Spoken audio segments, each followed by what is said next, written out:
Good morning. I'm going to call the MPO meeting to order. Today is May 1st. Year is going by very fast. We're going to have the Pledge of Allegiance and invocation by a chaplain of the County Commission, Commissioner White. Thank you, Mr. Chairman. We'll begin with the Pledge of Allegiance. Attention, salute, pledge. Pledge allegiance to the flag of the United States of America and to the republic for which it stands, one nation, under God, indivisible, with liberty and justice for all. Heavenly Father, we pray that you will guide this board, our staff, and our stakeholders as we make decisions that are important for this county and for this region. As always, Lord, we thank you for our first responders and members of the armed forces, and we pray that you will keep them safe and guide them and deliver them home safely each and every day. We ask for all of these blessings in your heavenly name. Amen.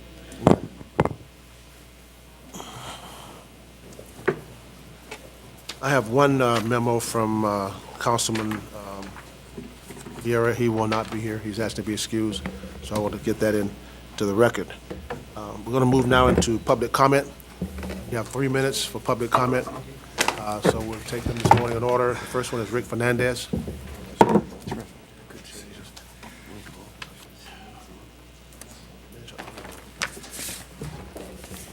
Good morning, all, and happy May Day.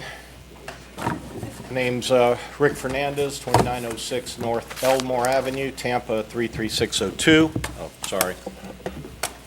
I'm president of the Tampa Heights Civic Association and also serve on your CAC.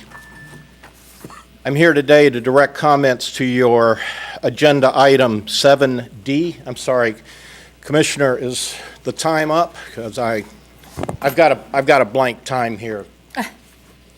I can't read it. It's blinking 5:28. I can't. Yeah. Could you set me back to 3? Would that be asking too much out of life? Thank you. My comments are directed to your agenda item 7D, which is the letter of comment on Regional Transit Feasibility Plan. You're being asked to approve that letter for release today. I'm asking you to reject the letter, or at the very least, delay its release to allow for further vetting of its content. Why?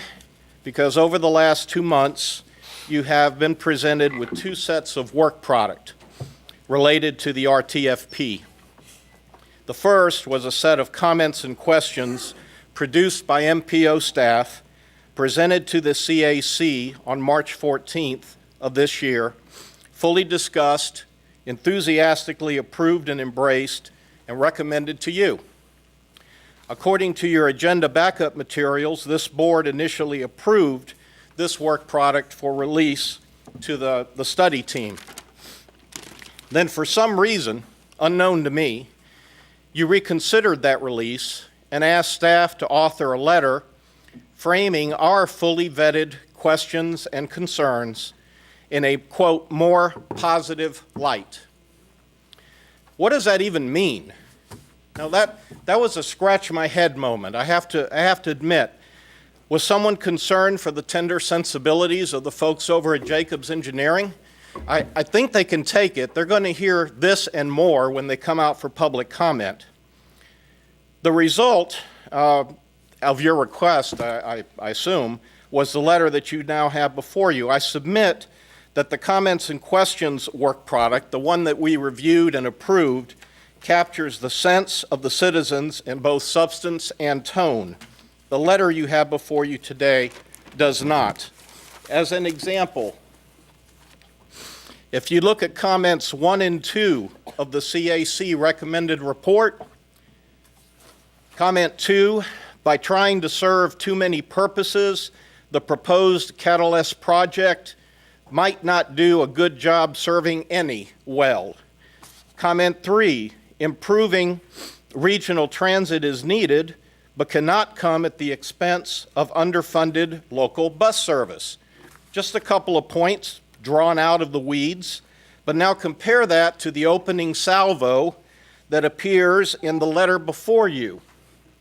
Quote, we strongly support and encourage FDOT to move forward with the provision of dedicated space for transit vehicles within the Interstate Highway rights of way.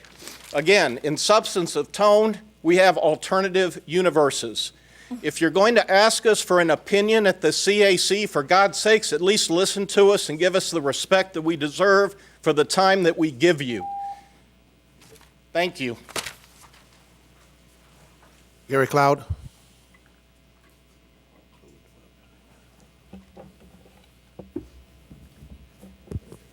Good morning, board members, Mr. Chair. Gary Cloyd, Transit Advocate. Town hall that was done up in Orlando last week had me thinking about a couple of things on how everything's come to this point.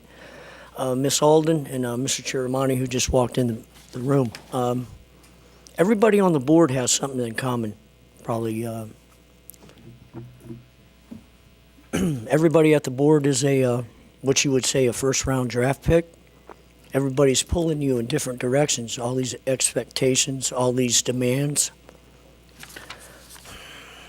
You're our big, for lack of a better word, you're our biggest advocates. There's been so much criticism. There's been so much pulling and tugging in different directions. So how do we move forward after this regional transit feasibility plan? The only thing I can say is that at some point when you guys get a chance, you go out and see things that we wouldn't see. If you take Sunrail, or if you take any mode of transportation, you probably would see something that I wouldn't, or maybe somebody in the room. And all you're doing is promoting public transportation. Every time you get on the tram at the airport now, Mr. Limpano and his staff have done a very good job out there. That's the center point. You got Super Bowl coming up here. You got the women's basketball Final Four coming here next April. I mean, all these things going back to 2010 when everybody was up in arms over a public referendum. I'm telling you, if there's any advocacy that needs to be done in the next couple years, we would hope that you can do that for us. Thank you. Thank you, sir. Nicole Rice. Morning.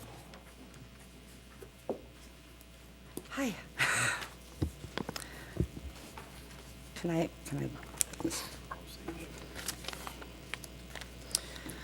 Good morning. My name is Nicole Rice, and I'm at, do I need to give my address to you? No. Okay. I'm also a member of the CAC, and God, am I glad that I read my agenda this week, did my homework, and what I discovered is that in that agenda, everything that had been discussed in our meeting in March, and last time here before you on April 3rd with the presentation by Rich, was completely turned upside down by what would be 7 and D on your agenda. The initial intent of the presentation that you saw was to reflect questions and concerns that we have as a committee. It also was presented and passed unanimously and pushed forward to you by the Technical Advisory Committee. This document here, the letter particularly, and I don't even have time to begin to address all the ways that I have issues with this today. It is in complete conflict with what was discussed and agreed upon as a committee. It does not reflect the presentation approved unanimously and sent to the MPO general body. According to the letter, and I quote, "The board initially approved transmitting questions and comments to the study team, and then reconsidered its action and directed staff to prepare a letter framing the questions and comments in a more positive light." Where is the public trust and where is respect for people who come here with their time and effort to try to make a difference in the community and on this board when we are referred to in a negative way for giving commentary to you as a board? I want to know from this letter, when did this occur, number one? Where is this reflected in the minutes from the last meeting that this was requested? How could questions and comments from the CAC be altered to reflect a more positive light when they are the viewpoints of us as your Citizen Advisory Committee, which is the will of the people? Who directed staff to prepare this letter? Who on this committee changed their mind and reconsidered the approval of the presentations? Who does this altered statement represent? Does it represent the MPO, the study groups, TMA, TBARTA, Tampa Bay Partnership? I mean, the list goes on and on. The engineering firms here. Does it represent you as elected officials? Because it does not reflect the original concerns raised by the CAC and the Technical Advisory regarding the Regional Transit Feasibility Plan. It appears to me, or it's starting to appear to me, in very clear terms that it is the agenda of this MPO to push the BRT. I have seen op-eds in the paper that were clearly influenced by the Tampa Bay Partnership. There has been very little transparency, and last time I checked, we still have studies out, and we are still exploring our options.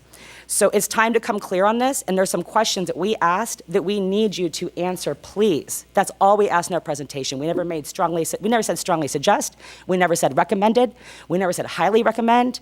All that terminology in there comes from the mouth of not our committee. So I just wanted to make you very aware of that. Thank you. Thank you. Chris Vila?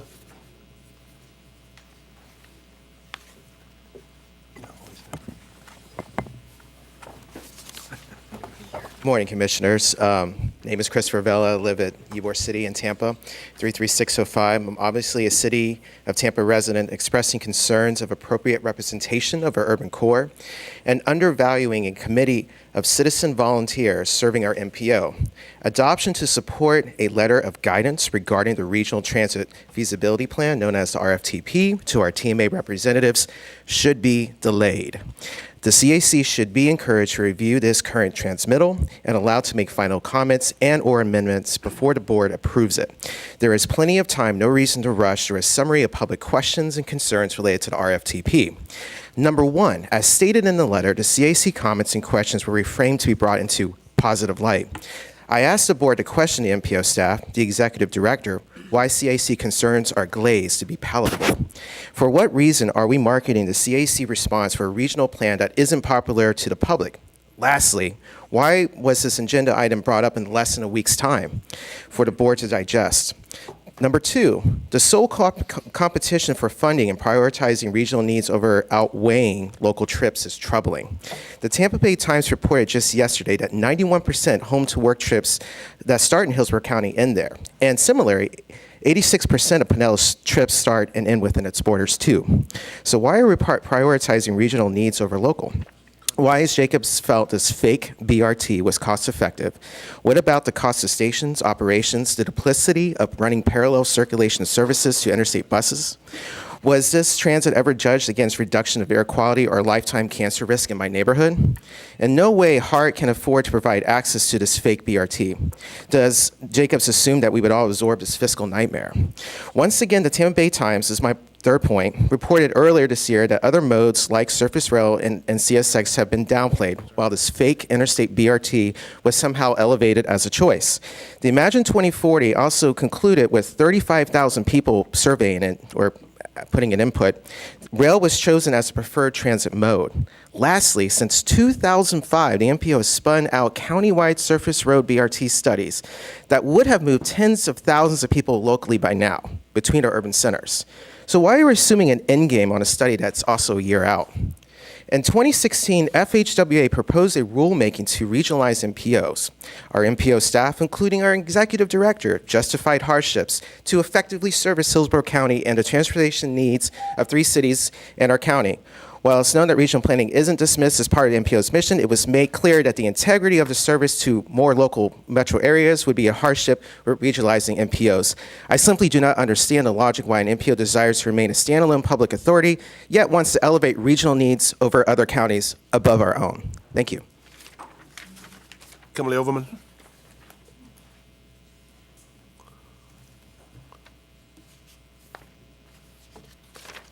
Good morning. Kimberly Overman, also a member of the CAC. I too want to reiterate pretty much everybody else what they've all said, so I'm not going to repeat it, but every single thing that was said was going to be in part of my presentation. But I think it's important to recognize that while this is an MPO, it's important that part of our goal here is to make sure that we create transit for the people that live here and work here, not only in Pinellas, but also in Pasco.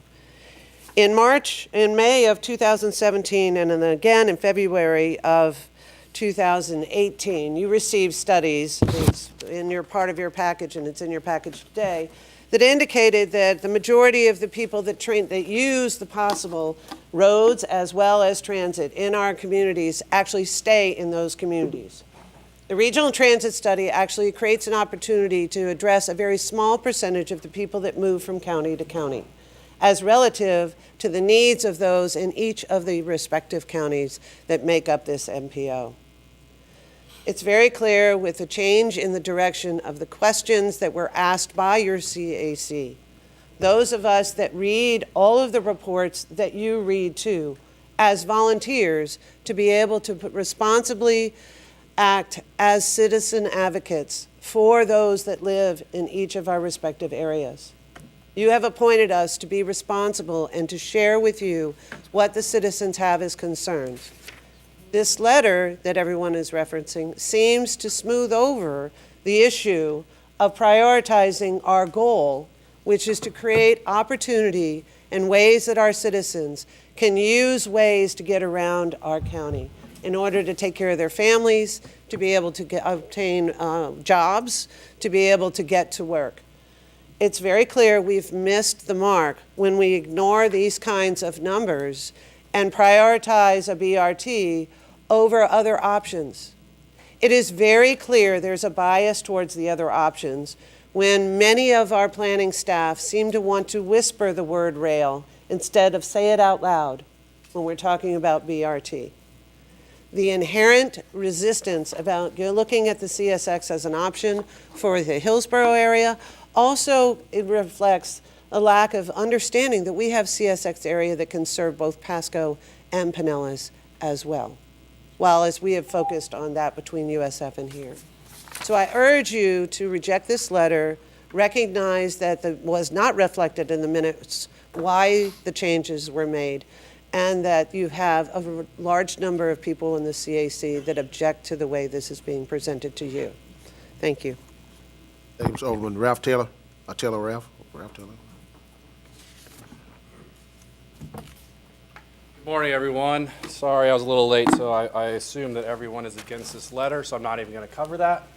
I want to talk about a few things going on. Excuse me, Taylor Ralph, Tampa, Florida, 3703 West San Juan Street. Yes, that is off of Beta Bay Boulevard.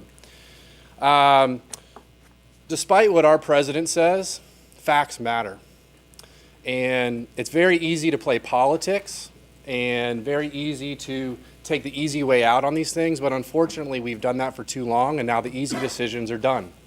We have to make hard decisions, and we have to look at the experts, we have to look at the numbers, we have to look at who's presenting this information and say, is this the best voice, is this the best messenger, is this the best person studying the problem?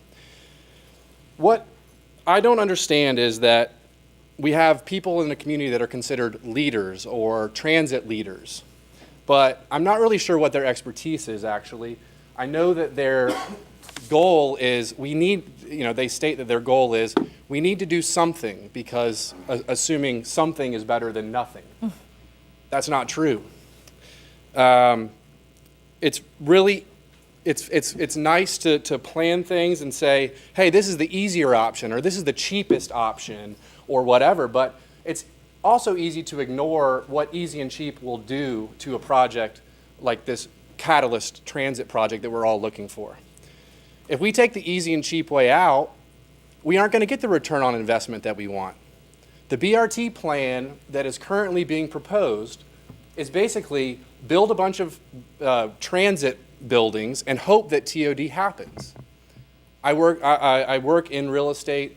I'm a member of the Urban Land Institute. I'm a member of the U.S. Green Building Council. I study these things. I have since I was in college 15 years ago. I'm really old right now.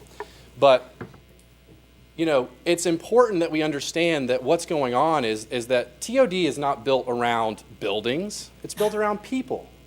And BRT that's being proposed here, the ridership is so low that there's like 500 or 800 people coming through these stations a day. That's nothing. No retailer will sign up to that traffic count, okay? So why are we spending a bunch of money on these huge stations that feed a population that is not going to ride it? We already have a bus system. We can put express buses between the airport and Pinellas County. We can put express buses between downtown and airport. That can be done in next month. Right. We don't need to harden the interstate, widen the interstate to give DOT the TBX they've been salivating over, because I hope you all remember what happened when you all tried to approve TBX. It's easy also to look at 41 miles of bus and compare it to 9 miles and show that the numbers are better. guess what? They're not that much better. So do the math. 1/4 of the distance is serving the exact same or a lot more of a population. It's going to encourage more ridership. It's going to encourage more TOD. It's going to serve the people that we want. You all represent Hillsborough County. You do not represent Pinellas County. So I want you to be clear. Look at the numbers. Thank you, sir. Is there anyone else wishing to address us? That was the last card I had. Anyone else? Anyone else? Okay, thank you. Committee reports, online comments. Ms. Torres. Gina Torres, MPO staff. Your committees approved and forwarded the items on your consent agenda today, the amendment to the UPWP for the funding deobligation and the Resiliency and Durability Pilot Project Grant, as well as the amendment for the TIP for the Resiliency and Durability Grant. The Health and All Policies Resolution draft was forwarded to you, as well as committee appointments. Dana Lazarus will join the CAC again. She's replacing Kevin O'Hare, who stepped down. They're in that position for persons under 30. The BPAC nominated Jamie Rupsha as an open at-large seat, and the Intelligent Transportation Systems Committee welcomed 2 new members. Troy Tinch from Temple Terrace and Brandon Campbell will replace Pete Brett as the Tampa's alternate member. The items that are on your action today on your agenda, the BPAC position statement that you'll hear about, that's requesting the MPO board participation in a once-a-year workshop with BPAC members. The next fiscal year 1920 Unified Planning Work Program was forwarded to you, as well as the MPO joint certification. The Policy Committee did support moving the letter of comment on the Regional Transit Feasibility Plan to the board with several edits, which have been distributed to the board. They were also briefed on the school hazardous walking conditions and Big Bend Road. The Hillsborough County School District follows the state guidelines on hazardous walking conditions, and Big Bend Road doesn't currently qualify, but the county is trying to resolve the problem of kids walking out there on a narrow shoulder with high-speed traffic. The Transportation Disadvantage Board held a workshop with 9 community contractors, and there was a lot of other presentations, some of which are on your agenda for today. I'll just quickly go into that was it for the committee reports, but the online comments and the emails, and if you don't recall, this was something that was requested by a lot of citizens who can't make it to this meeting, so we did offer that we would read their comments and put their comments into the record. There were 3 emails from Dale Tyndall on delays on I-275 and another concern about speeding on a curve, but DOT responded to him on those. The Robert Sawalish sent a couple emails about his concern on the Bruce B. Downs intersection with the VA hospital. We received a thank you from Bardine Hicks from Michelle, who was out there with garden steps at the Williams Park Senior Program, providing them fresh vegetables and giving away, having a cooking demonstration. I received a thank you from Susan Elbear when I presented the Vision Zero to a neighborhood in Seminole Heights, who were happy to receive some of the stickers and things that we gave out. And that was it on the emails, but we had 7 comments on Facebook, predominantly about the same issues that you heard today. This was Ingrid Jacoba, Jason Ball, Michelle Cookson, Amanda Brown, Jim Shirk, Lauren Adrianson, and Rochelle Reebok. And the MPO letter should be more accurate and represent the current climate. If officials believe that decisions should go in a different direction than the majority of their constituents or counter the vocal minority, they should own that openly. And I recognize that we can't do everything all at once, but we are putting the cart before the horse and cheering buses on the interstate as the first priority without first doing that kind of transit-oriented development impact review.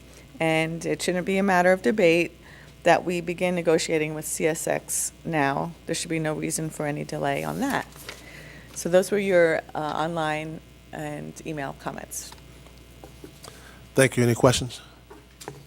Seeing none, thank you very much.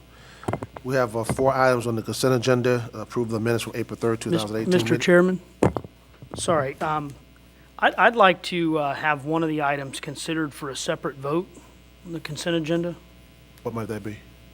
Item 4C. And why would you like to do that? I have some questions, concerns, and I'd also like to make a motion specific to this item. You need to make a motion to pull the item from consent. I'll move to pull item 4C for separate discussion and vote. Is there a second? Second. There's a motion and a second to pull item 4C, Health and All Policies Resolution from consent agenda. Seeing no further discussion, all those in favor, let it be known by saying aye. Aye. Opposed, likewise. Motion is adopted. Okay. C has been pulled. Second. There's a motion to approve the consent agenda, which will be item A, approve the minutes from April 3rd, 2018, committee appointments, and the fiscal year 17-18 Unified Plan Working Program Amendment for funding.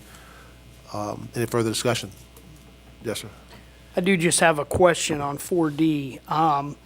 The county commission adopted a list of projects to be included in the Unified Work Program on April 18th. When do you anticipate that those will be incorporated into this?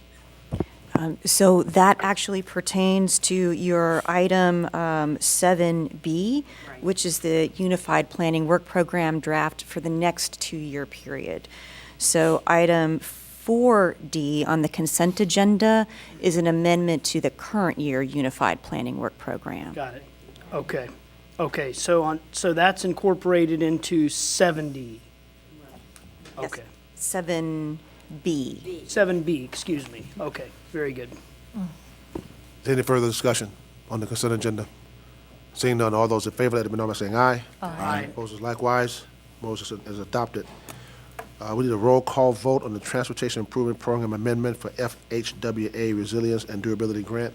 Are there any comments you need to make on that at all? Okay. Yeah, we've announced this at a previous meeting. This is a new grant for a planning study that we're coordinating with Hillsborough County. Okay. Is there a motion? So moved. Motion by Second. Commissioner Merman, second by Commissioner Kemp to approve item 5. Seeing no further discussion, all those in favor, we have a roll call vote, I'm sorry. Go ahead. Anderson? Aye. Aye. Kenny? Gerardo? Aye. Cohen? Aye. Green? Aye. Hagan? Aye. Lopano? Aye. Lott? Aye. Miller? Aye. Viera? Merman? Aye. Maniscalco? Wagner? Yes. White? Aye. Stewart? Motion carried. Thank you. Guest speaker, Florida Department of Transportation Secretary, District 7 Secretary, Mr. Gwynn. Morning, Mr. Secretary. Good morning. I may need some help figuring out which one of these is mine. They all look the same on the bottom. Pull that up for me. Well, good morning, board members. Morning. No, that's not it. It's, there you go. That's it right there. All right. All right. Thank you very much. Well, thank you. I appreciate the opportunity to come here today, give you an update. A few things just to point out. One, it's been almost a year now since we started the Tampa Bay Next process. Seems like it's gone pretty fast, but there's been a lot of things that have occurred during that year. I wanted to highlight a few of them. We've had 83 community events. We've had 20 community working groups, open houses, 76 presentations, 5 newsletters, a lot of activity. And you might ask, okay, that's a lot of activity, but what is that generating? Is that generating any change? Is that generating any activity? So I thought I'd highlight a few of the things that have come out of that. And a lot of this was based on community input. It was based on input from stakeholders and us going back and re-looking at our assumptions and trying to find ways to do things that are a little bit more friendly to the community, if you would, while at the same time trying to meet the mobility and safety improvements that we're trying to get for our system. One of the first things that we were able to do was to look at the I-275 express lanes north of the downtown interchange. In fact, I talked to a few of you actually in recent weeks, and I'm not sure we've gotten that word out as much as we thought we had, and that's that we eliminated the express lanes north of the downtown interchange, and that was primarily based on the impacts that it would have to the communities along that route. What we also did was looked at moving the express lane corridor to I-75 as opposed to that section of I-275. The other thing we did. Yeah, we're all That's a about- fairly major development, Yeah. I think. Thank you. I wasn't sure if it was sure. The other major thing we did in that area was when we look at the downtown interchange, if you remember the original layout, it showed, in addition to express lanes going to the north, it also had a very wide footprint. In fact, it was projected to take anywhere from, I believe, 170 to 190 parcels of property. We've now looked at more of a compressed interchange area, and depending on the interchange that we select, we could be down to as few as 30 parcels. So we think there's a lot of opportunity there. All of that came out of the input that we received from the community and our engineers going back and trying to look for another way to solve the problem that we have. We also have heard a lot about transit, and I know that was a discussion, and you're going to have a little more on that today. Oh, Lord. DOT, as you know, is not a transit provider. We're not ever going to be running the buses. We're not going to be the ones that operate the system. But we are probably the biggest funder of transit in the state. We do provide a lot of funds, both from the state as well as administering federal funds that come down to the local agencies. And what we've tried to do, in addition to what we always have done in terms of providing support for transit, is looked at what other things can the department do to help to move the transit dialogue forward. One of the things we did is we did fund $2.5 million for the study to look at bus rapid transit system that would go from the USF area across over to Florida and Nebraska and down into the Florida Tampa, basically downtown to USF. FDOT funded that. HART has that money. They can use that as soon as they get a contract going. So FDOT heard about your transit concerns, and we're trying to help you to study those. We also advanced funding for the Heights Mobility Study, and last night we had a really good workshop, I felt. I think it was a little less people than we anticipated because of the Lightning game. We had more people sign up to come than actually showed up, but it was still a really good crowd. We talked through a number of alternatives, and that's another project that DOT is working with the community to try to find some things we can do there. We also recently extended the Fowler Avenue multimodal study, working with the city of Temple Terrace out to I-75, so it will no longer stop where it was stopping, which was just east of the university. It'll go all the way out to the interstate. We've also heard a lot of input from folks in the area around McDill and Himes and all that area. There was a lot of concern about how those express lanes were going to impact the local streets. And we were able to go and make some modifications there that we feel the community saw as a better option than what was originally shown. So now we're looking at options that will be away from the McDill interchange area. That was well received at some of our meetings.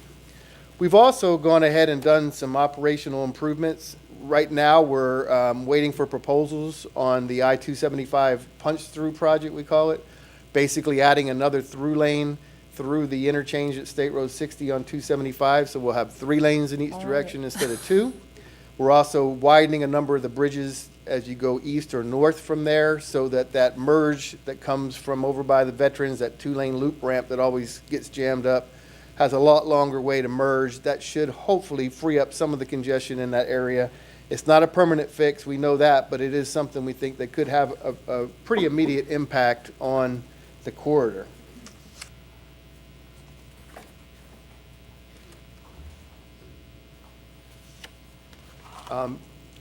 Transit, and I think a lot of you have probably seen this before, but I did want to reiterate, DOT really funds transit in 3 different ways. We do fund studies and research similar to what we're doing for the regional transit study, for the study that we're going to do on Florida and Nebraska. We've got the multimodal study for the station study that we're looking at, multimodal centers. There's a lot of funding we put into that. We also have formula-based grants, which basically are paid out by formulas. Some of it's federal money, some of it's state money, based on ridership and other factors, and that's it. And then there's competitive grants, which are really project-based.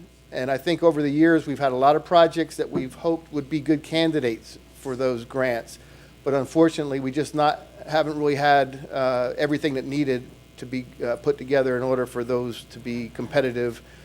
Those are more like, you kind of call it like a beauty contest. You stack up all the projects, and they all get looked at not based on how many people live in each of the areas that are represented by the applications, but by what is the total package that's being delivered for those particular projects, and how does it stack up against all the others.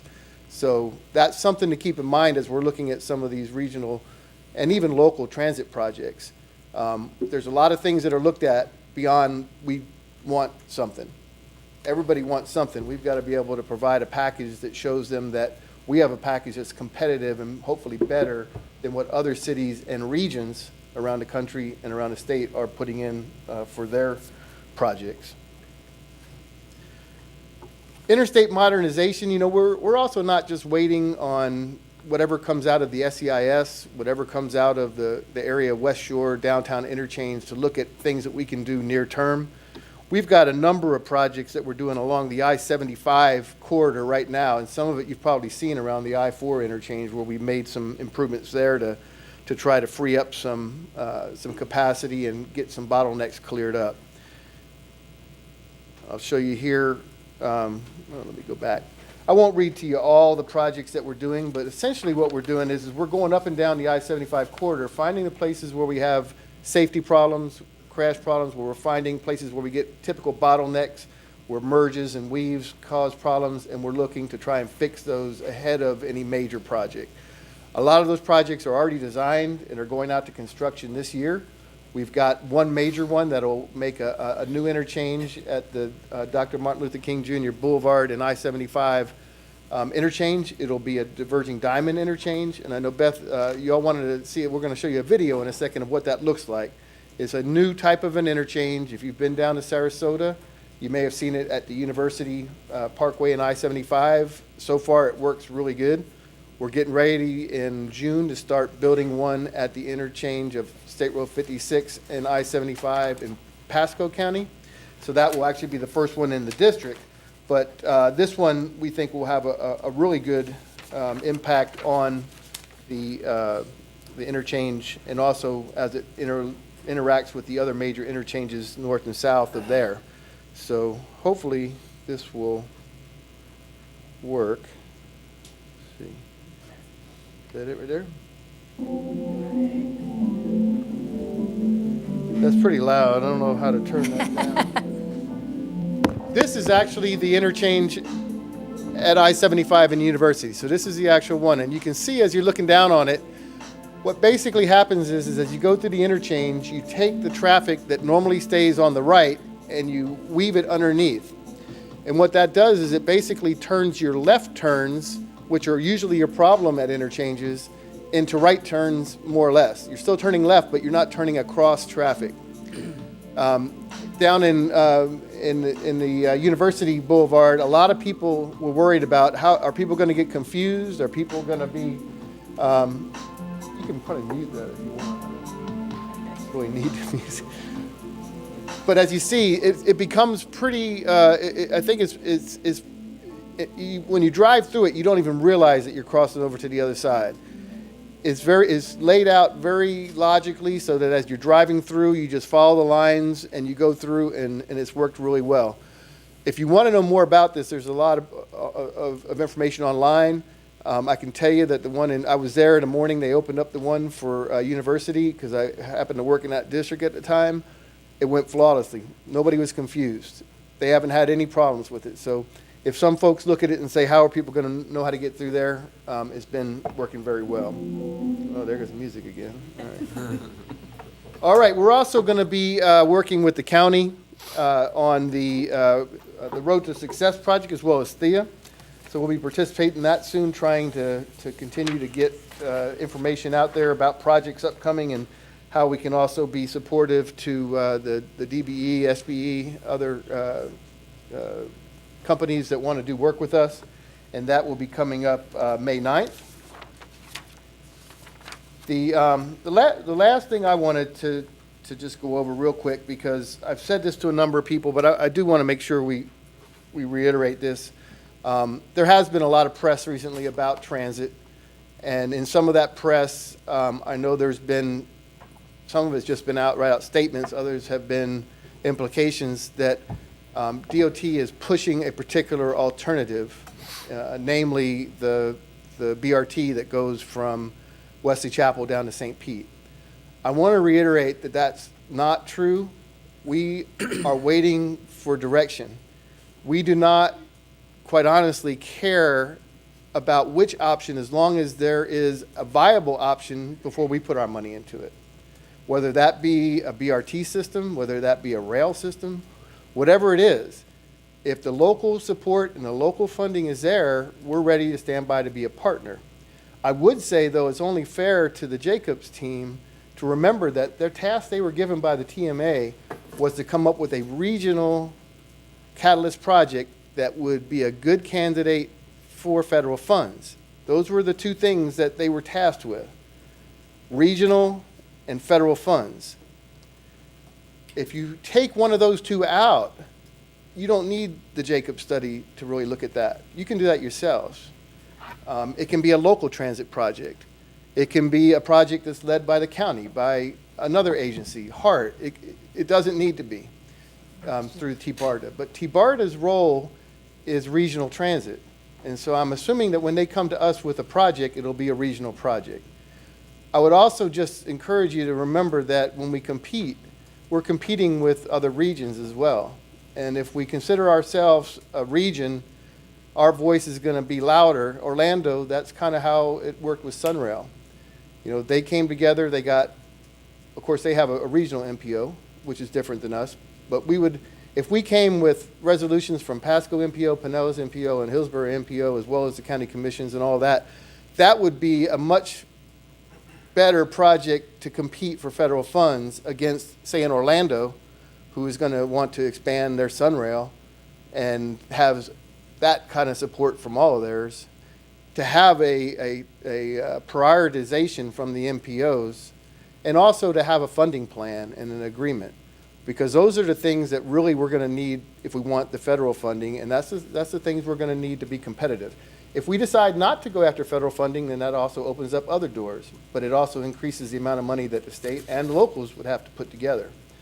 The last thing, and I did talk to Beth a little bit earlier in the week about CSX, and I wanted to make sure that I stated what our position on approaching CSX is. We're not opposed to discussions with CSX. We just do not feel right now that it's the time for DOT to be involved in those discussions. We don't really know exactly what we want to talk to them about. Do we want to talk to them about a commuter rail like Sunrail, where we get to use the tracks and they use them at night and we use them in the day? If you do that, you're looking at a diesel locomotive. It's not a light rail. You're running 2-hour headways. Is that what we really want? Every 2 hours a train goes and you can only go in one direction at a time because you aren't going to double track it? Are we looking at wanting the whole rail corridor and have them vacated?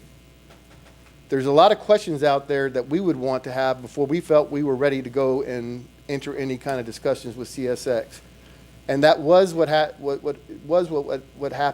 with Sunrail. All right, having hypothetical question and answer sessions with CSX where we start talking about how much do you want for that, I can tell you we're not going to get an answer that we can trust will be there when we really have all the details. So with that, I just say two things. One, DOT, we're not pushing any particular project. If you or the others decide you don't want the bus on shoulders, we'd be glad to tell you, fine, we won't do it. We were asked whether it could be put on our shoulders, not whether we wanted it on our shoulders. We said, yes, if that helps you get your project, then we'll work with you. But, you know, that's not something that we're doing. The second thing is, on CSX, I would encourage, if you want to go talk to them, I would encourage the county, anybody who wants to go talk to them, but I do want to reiterate, DOT is not ready yet to be a party to those conversations. At some point, if we had a project and a funding plan, then we're ready. So I believe that was all I had, except for if there's any questions that you have on the presentation. Mr. Secretary, thank you very much. I see a couple of hands. Mr. Lopano.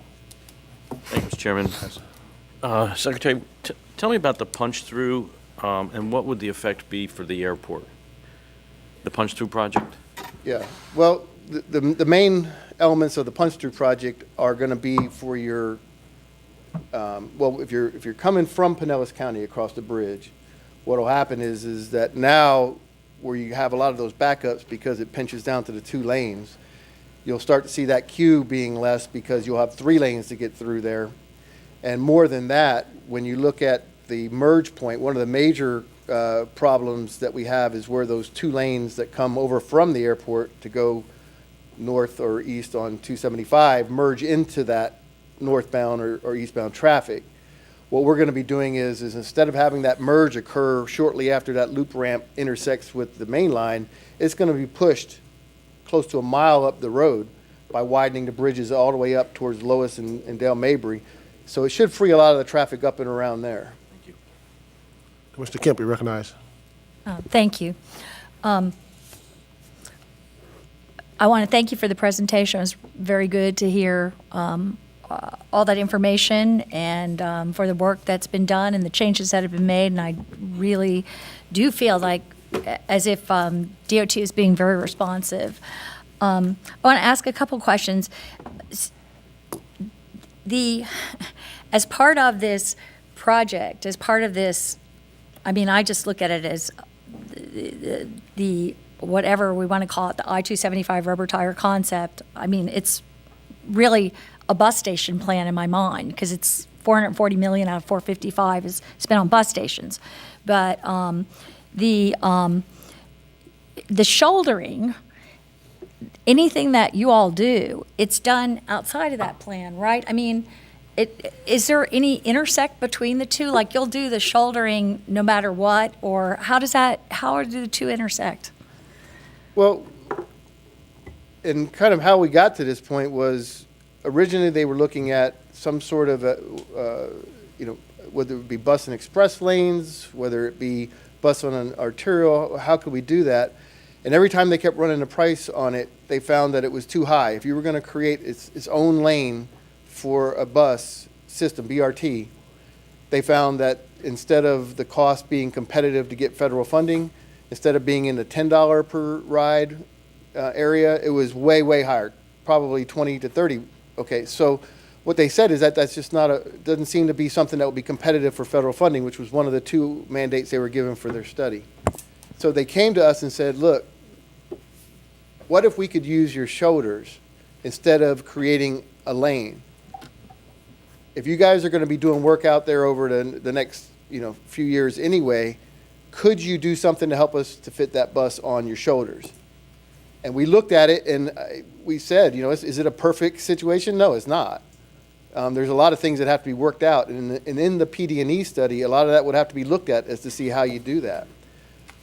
But what we said is we would be willing to look at having that done. And I think the thought was, and I won't speak for the study team, but I think the thought was one of the major things they were hearing from the community was that might generate choice users was if there was better stations instead of having especially in the summer or it's raining out, you sitting under a shelter or maybe you just have a bench, if there were better stations. So I think their thought was we could take money, use it on the stations as opposed to putting it on a lane of asphalt, either in the median of the interstate or somewhere else.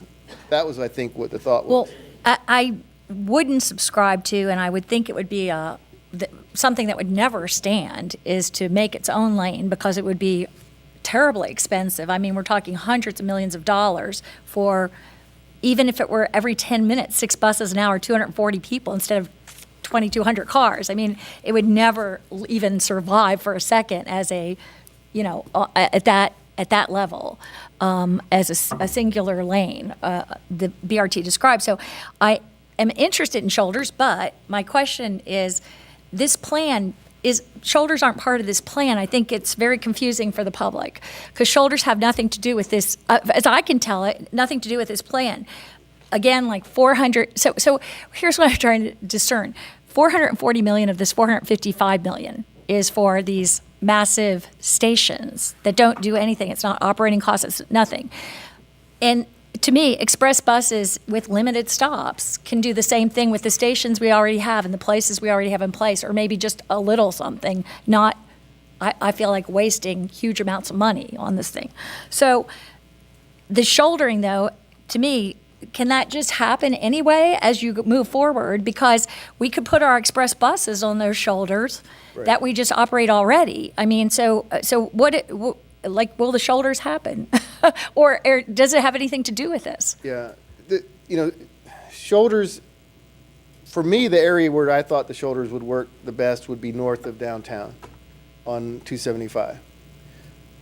One of the things I was thinking about when we're always looking at options. One of the things was in the ultimate configuration of the interstate, Florabraska interchange gets closed because of the impacts to the downtown interchange. But could we turn that into a bus-only interchange, where we have it leave in the middle? Maybe we have the buses run down the shoulders, get on and off there, and then they can work their way into the rest of the community where it's going to go. That could serve as a good express bus route.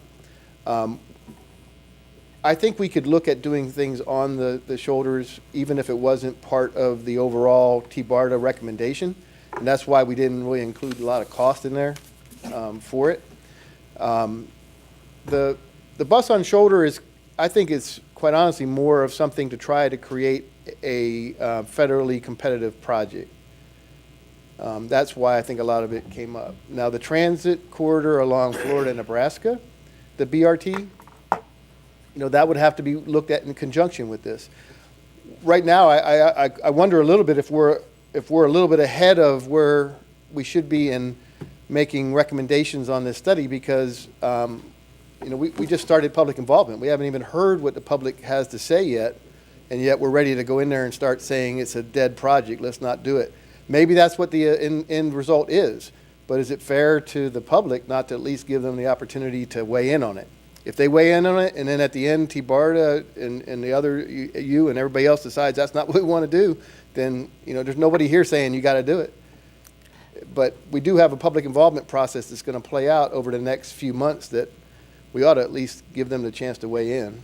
And I don't know if you know this, but I'm just wondering, the Sunrail project is DMU, diesel multiple unit, and it's double tracked. Okay.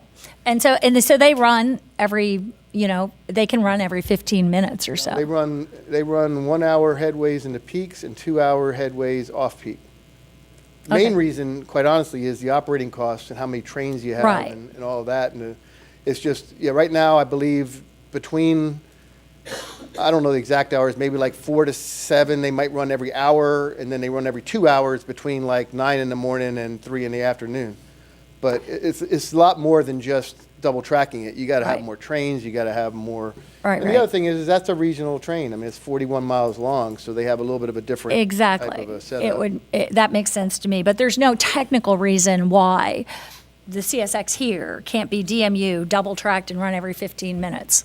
Except for the cost would be huge. If you want to, if the local agencies wanted to cover the cost of it, yeah, you can do anything if you got enough money. Okay. It's just going to be a lot of money. Commissioner Merman, you recognize. Thank you, Mr. Chair. Quick question. The interchange at Big Bend Road is really dangerous right now. The traffic's backing up for almost a mile before you get. So is that going to be on your list? I couldn't read, the print was so small, but are you going to consider that to be in the work program in the future? Yeah, and we do, and I thought I had some notes in here about that. We have a project, and I'm trying to think who has the notes on that. I'll grab my support here to help me on this. Okay, thank you. The easiest way to remember it is the off-ramp improvements. Right. The improvements we're doing to get cars off so they're not stacking in the through lanes. Is funded and programmed, and we're working with the county on that. What's not funded is the new ramps to get people on. Right, so that's why I'm asking, are you looking at putting the new ramps in the work program in the future? I believe right now the county's doing a PD&E study. We are doing the PD&E. And so that'll just go, I mean, that's a high priority for us. We know that that's a problem down there. And second question, we're also, I think each county is working on their connections into the spine proposal. Does that make it part of the regional plan, or are those separate local projects? Well, the regional plan itself, if you remember when we first started it, it was a vision plan first, and it showed a whole lot of things that would ultimately, the Catalyst project is like step one. Ultimately, anything that ties into it will be part of the regional system. Okay. Including the Central Avenue BRT that's already hopefully going to get its funding real quick. Okay. And just third, this is off the subject of transit, but all the stuff that's falling off trucks on I-75, I know is a huge problem. I've had couple flat tires from stuff falling off trucks on 75. So I know, are you working on a plan, or are you gonna come out or work with our county? But that's a really huge problem, and I know this has come up when I've gone out in the neighborhoods. Yeah, our biggest challenge is, and we've tried to work with Florida Highway Patrol about unsecured loads. A lot of this stuff that's falling off is just unsecured. And, of course, their tax, spread thin as well. Trying to find ways to better enforce those loads is probably what it would take. But we are working on it. We just don't have a solution yet, other than we are increasing our maintenance folks out there to Pick pick stuff it up, which isn't the best solution, but. Yeah, okay, thank you. Mr. Secretary, thank you very much, sir. Thank you. Appreciate it. Move now to action items. Bicycle Pedestrian Advisory Committee request to the board. Mr. Thorpe.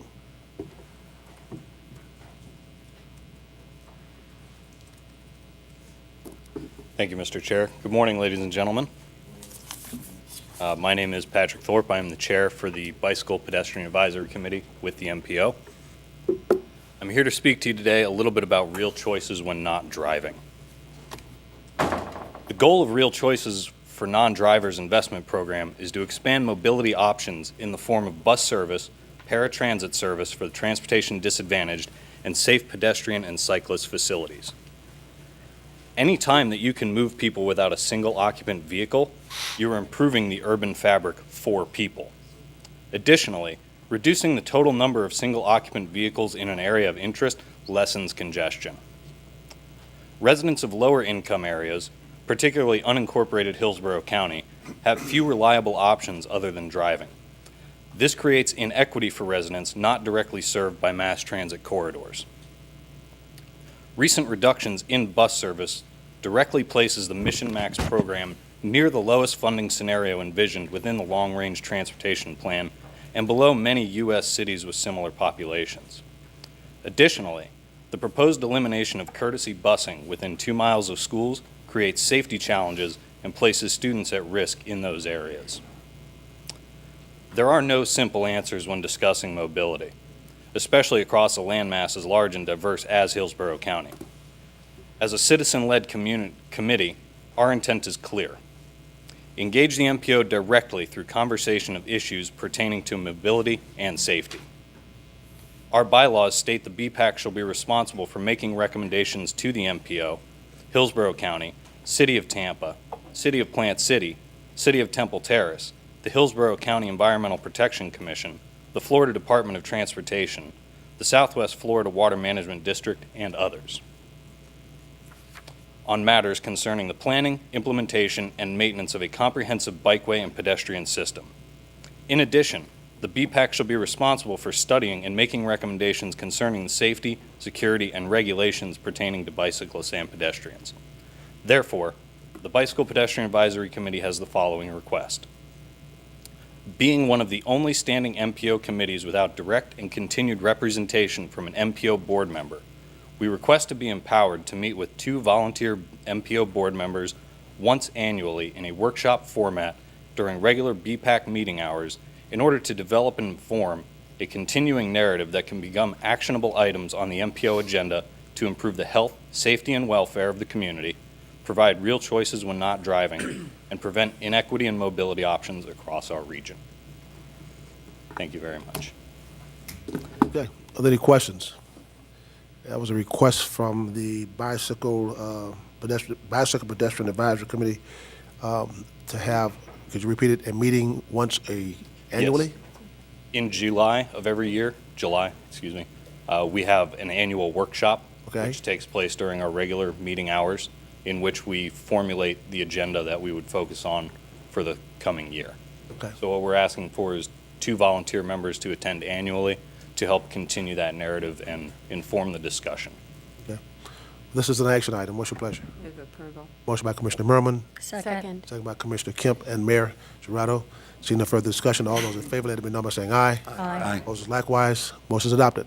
Thank you very Sir. much. Fiscal year 19, fiscal year 20 Unified Planning Work Program. Good morning. Morning. Allison Ye, MPO staff.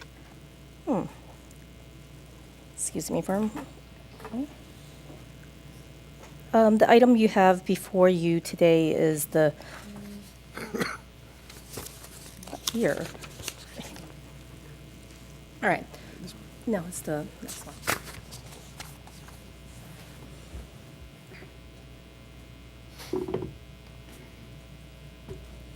Let me just get started. Anyway, sorry. The item you have before you today is the fiscal year 2019-20 Unified Planning Work Program. It's the MPO's Program of Projects and Budget. Yes, thank you. Yeah. I'm sorry, this is not the right presentation. So every 2 years, we do a major update of our long-range, of our Unified Planning Work Program. And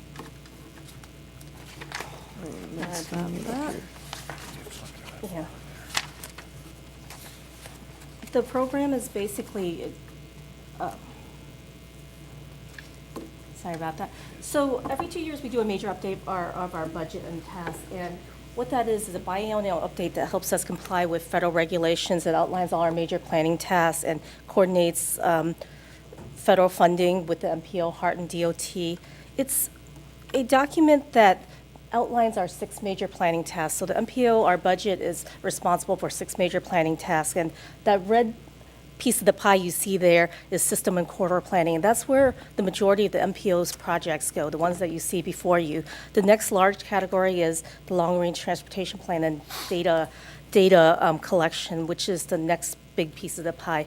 Finally, public participation and stakeholder engagement. I think you know it's very important to us. And these 3 pieces of the pie comprise almost 79% of our budget every year. And that's really what I mainly wanted to tell you. The rest of our funding goes towards local and regional coordination. This is the 21% TIP development and compliance activities such as certifications, this work program, our contracts, all the accounting we do.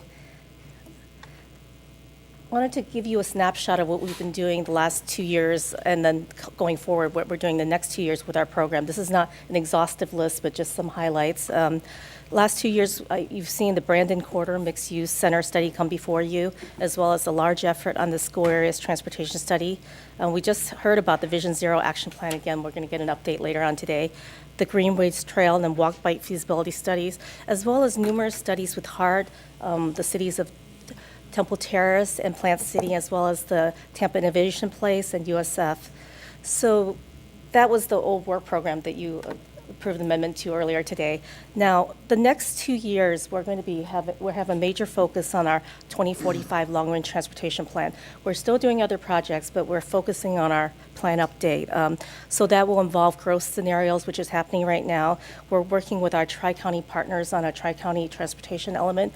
And I did want to note that our regional partners have requested that we add to the local regional coordination task just a note in the required activities that say that we will coordinate on regional performance measures, target setting. So I will probably insert that into the plan so that we can work on that together. We are also, as part of the long-range transportation plan, broad outreach priorities. You're going to see that coming up, as well as cost and revenues to address the needs. So that's a really important part of it. Now, other examples of upcoming projects in the next fiscal year. Again, this is not an exhaustive list, and we've actually talked to all the jurisdictions, and we have requests from them for specific projects. But just to give you a sampling, traffic counts in Hillsborough County and the city of Tampa, multimodal safety reviews based on school safety studies, which I think you've seen a lot of presentations on. Planning a golf cart connectivity study in Temple Terrace, as well as sub-area studies for the Florida Strawberry Festival Special Use Transportation District. We are always doing projects with HART, HART infrastructure and technology planning activities. So one of them is the update of the South Shore Circulator Study. You heard earlier that the Tampa Bay TMA Resiliency and Durability Grant, that's the $250,000 we just received, so that will be going forward. As well, the Garden Steps project is continuing, so there's a little bit of funding left, connecting community gardens with walk-bike facilities. That's a snapshot. The work program has a lot more detail and a lot more projects in it. I wanted to also give you a snapshot of the funding. There's very detailed tables in your work program.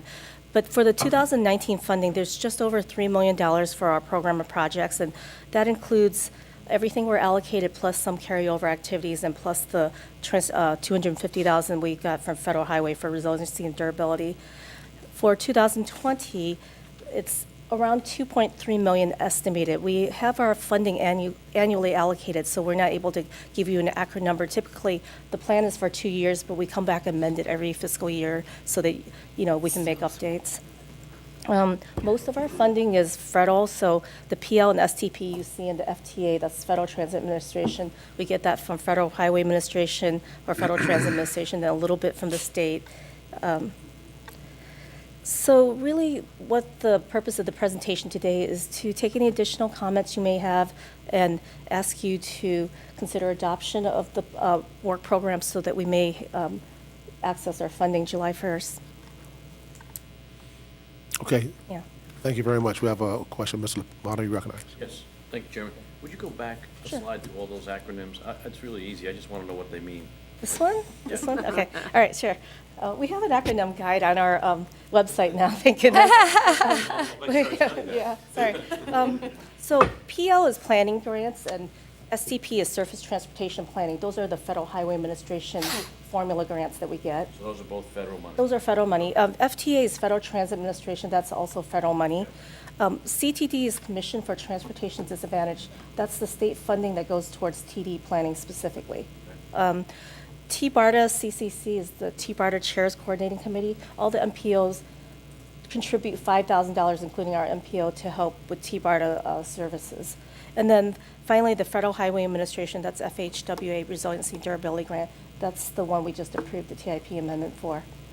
And American Public Health Association is the Garden Steps grant that we received. We received $10,000 the past fiscal year, and we're just moving the money forward to finish off some activities. So yeah. 90% of our funding comes from the feds? Yes. Okay, yes. Thank you. Are there any other questions? Seeing none, what's your pleasure? Move approval. Second. Motion by Commissioner Murman, second by Commissioner Kemp to approve the FY19, FY20 Unified Plan Working Program draft. Seeing no further discussion, all those in favor, let it be known by saying aye. Aye. Likewise, are those against it likewise also? Motion is adopted, thank you. Yeah. MPO FDOT Joint Certification. Mr. Clarendon.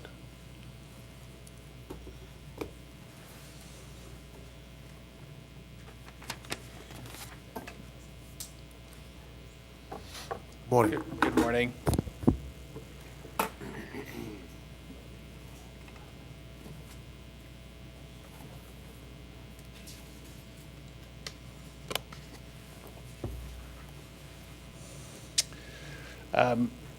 Rich Clarendon, MPO staff.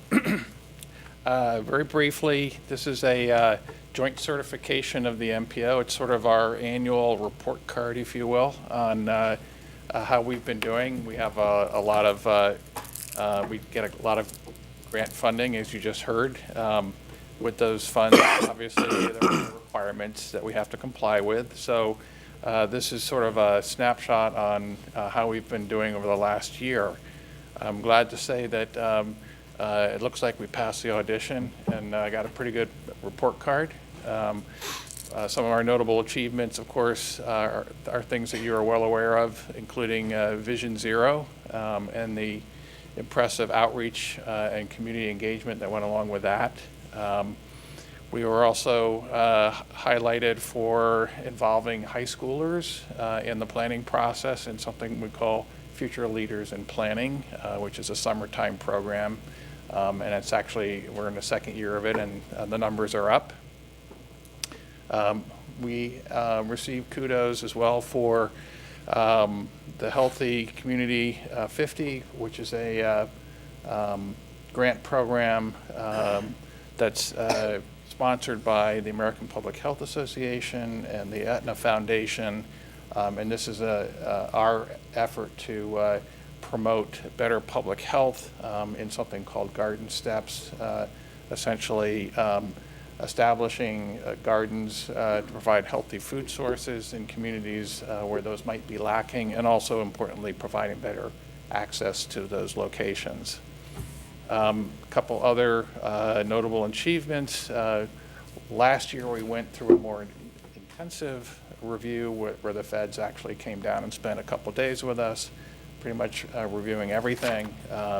We survived that in good order, and we're also recognized on our public outreach efforts, as well as the leadership role that we're playing in coordinating at the TMA tri-county level. A couple recommended actions came out of the current review. One was a process for what's called short notice action items. If we had to, for example, insert something into the TIP in the way of an emergency project, we need a process for doing that. I actually think under your bylaws, you can call meetings that are not on the schedule in very short order and handle those. Another is to have regular updates from committee chairs at MPO meetings. I think that would be at your discretion, as well as the availability of the committee chairs. We just had one this morning, for example, but I think that's sort of the exception rather than the rule. Under corrective actions, we had none. So the requested action is to support recertification of the MPO and authorize your chairman to sign the certification statement. Any questions? I'll be happy. Any questions? Seeing none, what's your pleasure? Second. Motion by Commissioner Second. Merman, second by Commissioner Kemp to approve the requested action of support recertification of MPO and authorize the chair to sign the joint certification statement. Seeing no further discussion, all those in favor, let it be known by saying aye. Aye. Motion, opposed is likewise. Thank you, sir. Thank you. Ms. Alden, before we get into the regional transit feasibility plan, I'm going to bring up item 4C, which was pulled by Commissioner White. Before we do that one, to discuss this one first. Commissioner White, you're recognized. Thank you. Well, let me just say, as a healthcare professional, I think that the goals spelled out in this resolution are laudable goals. But I am concerned about potential impacts, both with respect to capital needs and operational needs to local governments. You know, if this is advanced as some sort of a priority or a vision of the MPO. So in my mind, I'd like to see not only Hillsborough County administration, but the administration from our 3 municipalities and also for the Planning Commission to take a look at this and share their thoughts. In my mind is that in my mind, that could come back to this board in the form of a report. So my motion would be to send this to Hillsborough County administration, the administration of the 3 municipalities, and the Planning Commission to look at the land use and transportation linkage for potential impacts of costs, growth, and any other implications, and have this resolution come back accompanied by a report on that review for this board's consideration at that time. Second. Second. There was a motion by Commissioner White, second by Commissioner Kemp and Mr. Wagner. Any further discussion on the motion? Seeing none, all those in favor, let it be known by saying aye. Aye. Opposed, likewise. Motion is adopted. Okay. Great move. Letter of comment on regional transit feasibility plan, Ms. Alden. Thank you. And last month, we looked at a set. Speak up, speak up, speak up, speak up. Don't be scared. Can you hear me? All right. Good morning, everybody. What you have on the screen is the same set of slides that we looked at last month. And last month, in reviewing these comments and questions, which came in part from your Citizens Advisory Committee and in part from some of your other advisory committees, and also in part from emails and comments that we received from the public, you asked, doesn't the MPO have a role in answering some of these questions? And rather than just raising problems, shouldn't we be suggesting strategies? And you asked us to draft a letter to that effect. There is a draft of it in the agenda packets. There's an updated draft in your folders, which has an additional paragraph towards the end, which I'll speak to. But first, I'd like to walk through, here's what we looked at last month, and here's how it's addressed in the letter. So as you know, this plan is now in a public comment phase, and we do have partner agencies around the region who are looking for this MPO's take, where we stand, How does this relate to our regional priorities, which are coming before our TMA leadership group on May 11th for a recommendation of an action? And they'd like to know, where does this board stand? So our first point in this presentation, and this is the same, again, presentation that the Citizens Advisory Committee received and supported, is that FDOT's offer to develop transit facilities in the interstate right-of-way is valuable and should not be passed up. And last month, we looked at Minneapolis as an example of how transit benefits from such incremental investments over time, where through a partnership between the Minnesota DOT and several transit agencies in the region, they've created a system that gives priority to fast-moving buses along the interstates, adding 20 miles or less every year, but doing it steadily every year since 1992, and that there are quantifiable benefits to the transit system from that kind of approach and that kind of partnership. The second point that we looked at last month was, by trying to serve too many purposes, the proposed Catalyst project might not do a good job serving any well. And this is the sort of the man cannot serve more than one master comment. So what do we mean by that? Express BRT on the interstate probably best serves longer regional trips, has fewer stops, serves commuters, has stations in the interstate right-of-way that are major transit hubs where you can connect with other systems. Whereas an arterial level BRT best serves your core transit market, trips perhaps less than 10 miles long, has street-level stations in the community. And we walked through, if you try to combine those two things, how would this actually play out? And we looked at the interchange at Martin Luther King Jr. Boulevard and what your movement of a bus would have to be to get on and off the interstate, to get to a street-level station and get back on. And if that's repeated 19 times along the length of the corridor, how much travel time is that going to add to your trip? So does it really do a good job of serving a regional trip? So we raised a number of questions last month.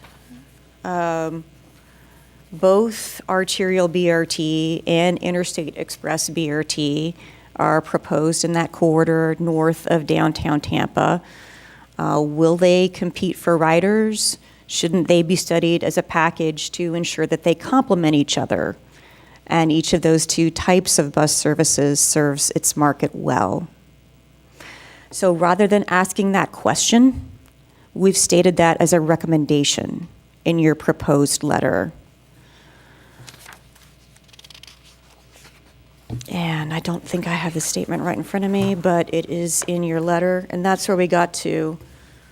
We recommend pairing long-distance, limited-stop transit service on interstate highways with parallel street-level BRT in dedicated lanes, particularly through the urban core, so that the bus service on the interstate can serve that longer distance trip and stop less and connect at transit hubs like downtown and potentially the USF area with a street-level BRT system that serves our core transit market. So the third point that we looked at last month was that we can't rob Peter to pay Paul. We need to support both regional and local transit systems and find a way to grow the pie. And we looked at what is our budget county-wide that we're spending on transit and how it's not close to other regional systems around the country. And we talked about how do we create a net increase for transit investments through public-private partnerships, through grants, and those federal grants often needing a local match. We talked about that growing that pie will likely need Hillsborough County Commission support at some point, particularly if there is a local match involved. And so therefore, Those investments are going to need to demonstrate how unincorporated county residents can benefit from transit improvements. So this gets to 2 points that are in the letter. And again, these are stated now as recommendations rather than as questions. So one recommendation is that a tri-county long-term package of potential major transit investments needs to be created so that we can have a discussion of how to sequence those grant applications so that we don't compete with each other, with our neighbors in this region when we're chasing those federal grants. And the other recommendation is that this tri-county package needs to go beyond just the I-275 corridor and serve more residents around the region so that they can see that there's something in it for them when there's a local financial contribution to that package sought. So the last major point that we talked about last month was about the CSX corridor. And we talked about the need to look at transit-oriented development opportunities. So again, this is now stated as a recommendation in your letter that we ask the Planning Commission, which has researched transit-oriented development potential several times in the past, to look at it again in the context of this, how would BRT operate on the interstate highway. We also asked, isn't the CSX corridor worthy of a right-of-way preservation effort? That it may take a while to get through a negotiation. It certainly has taken a while in other parts of the state. So if we want that right-of-way to be available for a transportation purpose of some kind, maybe to the leaders who come after us, wouldn't we want to start working on that right now? And so the recommendation in your letter is that we sponsor some preliminary research into what a fair value for the CSX right-of-way might actually be. Because at this point, we are basing our conversations pretty much on conjecture. And maybe we look at some different options, as the Secretary suggested. Outright acquisition or shared use, which could have different implications for what that value might be.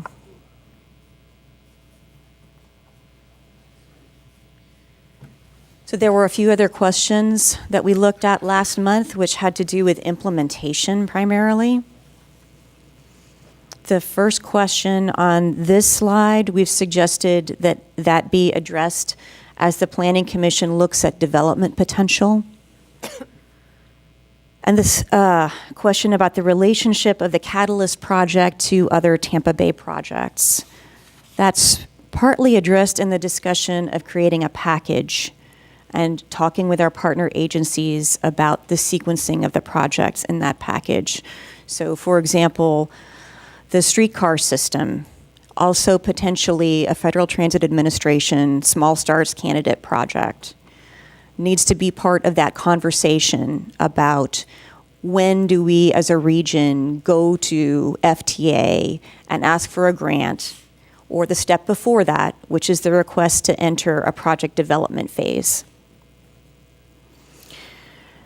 Coordination with HART's Bus Rapid Transit project on Florida Avenue, we thought merited a standalone comment in the letter, where we ask that HART, which already has $2.5 million from FDOT to look at BRT in the corridor going north from downtown Tampa up to the USF area, that HART use that money to lead the effort to look at how BRT should work in this corridor, but do it in the context of regional connections and coordinate closely with T-BARTA.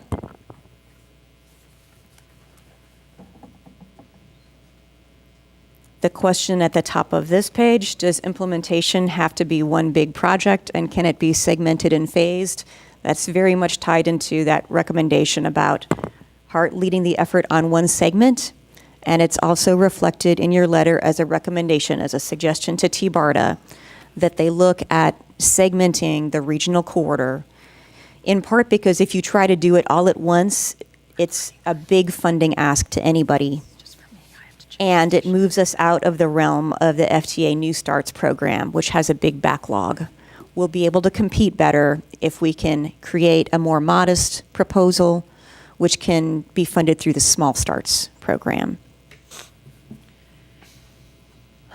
And then finally, this last question on this slide, what is the role of the TMA leadership group in ensuring that New Starts and Small Starts applications from our region don't compete with each other in Washington, D.C.? This is a recurring theme throughout the letter, that we need to work together. We have a forum to work together. Final decisions about project priorities and what is in our long-range transportation plan will come back to this board, will be at public hearings, but we do have a forum to do that regional coordination. So, in closing, this is one of those best of times, worst of times moments where we have a lot of interest in transit. We also have a lot of divisiveness about where do we start.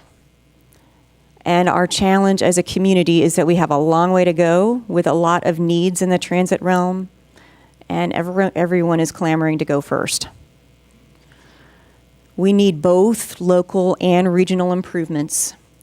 And one of the recommendations that I was asked to add to the letter this past week is a paragraph at the end of your letter that I'd like to draw your attention to.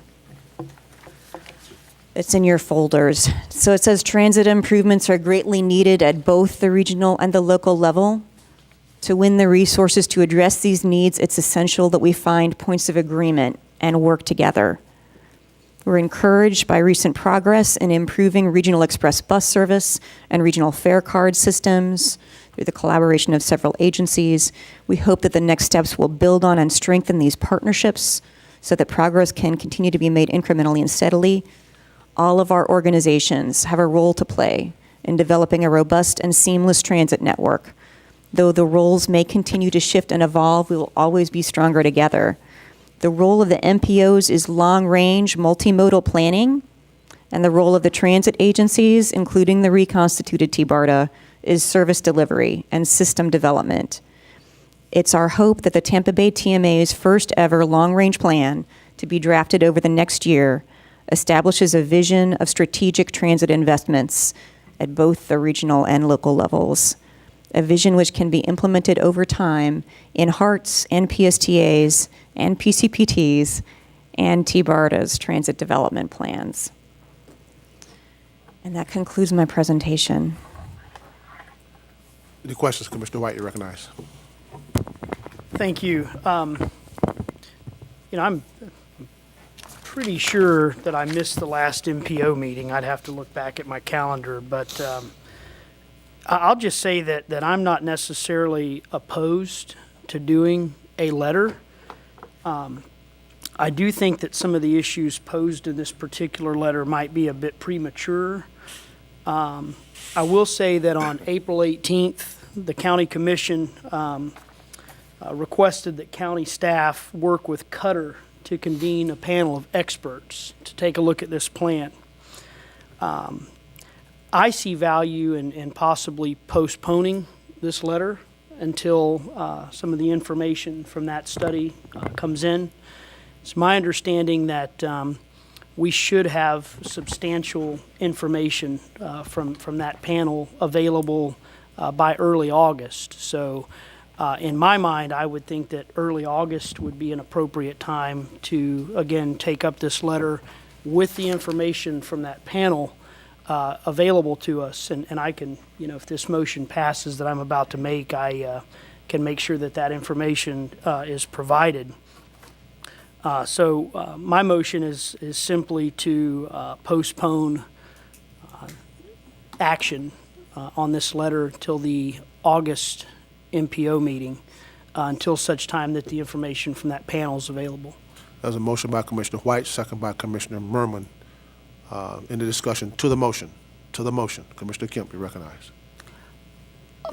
Well, to the motion, I support the motion, but to the general, I find it disturbing in total, the letter as it's come out. I feel like it's a huge overstep of what is under the MPO's authority and then a transfer of it outside of our MPO. And just the fact that it's even addressed, and not to Mr. Seward, who is the head of the HART project, and everybody else CC, I find, just as a first step, I feel as though it's a total undermining of our HART Transit Agency and of our role, as my role as a HART Board of Director, of HART's role in the community, of our Board of County Commissioners, a kind of hijacking of jurisdiction in many ways. When it was first a set of questions, whether people thought they were negative or positive, I don't know, but I thought it was valuable. And that's what we were supposed to be doing. And then to have it turn into this massive set of recommendations that's all like the kitchen sink. I just find it very, very disturbing. I've written my own letter. Commissioner Kemp, you're still not addressing, now you're not getting off the subject of addressing the motion. You need to address the motion. Okay, I'll let that go, and then I'll bring this up. Commissioner Merman, you recognize. Thank you, Mr. Chair. And I, brought up under future issues at the County Commission meeting to do this peer review panel. And I do think it's appropriate. There are so many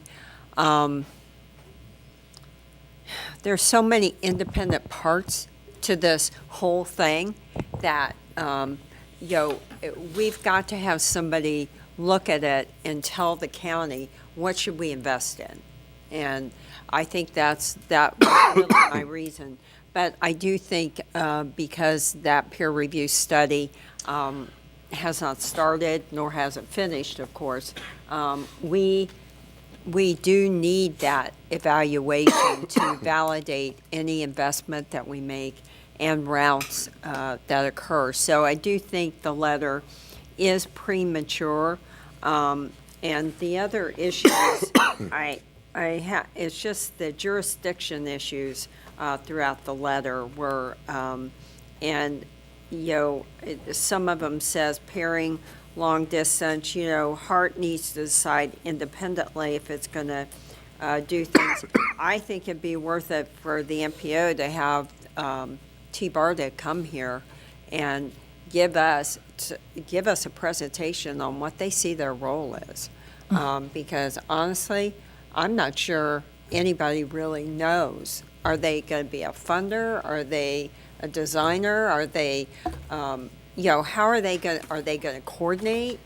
How are they going to mesh the local connection projects into regional projects? So I think that, I'm not saying I'm against it because I'm not. Beth and I probably had 3 conversations about this. Actually, the best part of the letter, I helped her write that last paragraph. I'm kind of getting to a point where I'm tired of everybody fighting over transit right now, and I just wish we could all just come together and work together and figure this out. And that's why I thought the peer review analysis was going to be so important, because maybe it'll get us to that point. But if they're going to rely on local governments for money, obviously we're going to have a huge part.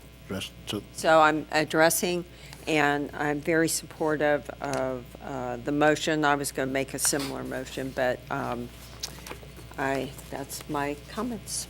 Thank you. Councilman Cohen.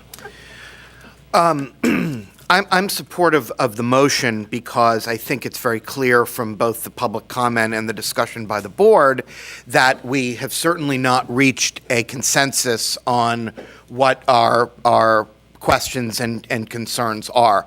But I would like to say, as a member of the TMA, that I think it's very important that we do that. That we ultimately do opine and ask questions about this program because, as was said by the district secretary earlier, the period for public discussion is running now, and we need to be heard now, and everyone that wants to be heard on this needs to be heard now. So we can't put it off indefinitely. We are going to have to, at some point, decide on what our major questions and statements are going to be. I just want to also say that I think that the comments from the district secretary this morning about the express lanes being removed from the I-275 section between downtown and USF shows that public comment on these major transportation issues is heard and reacted to.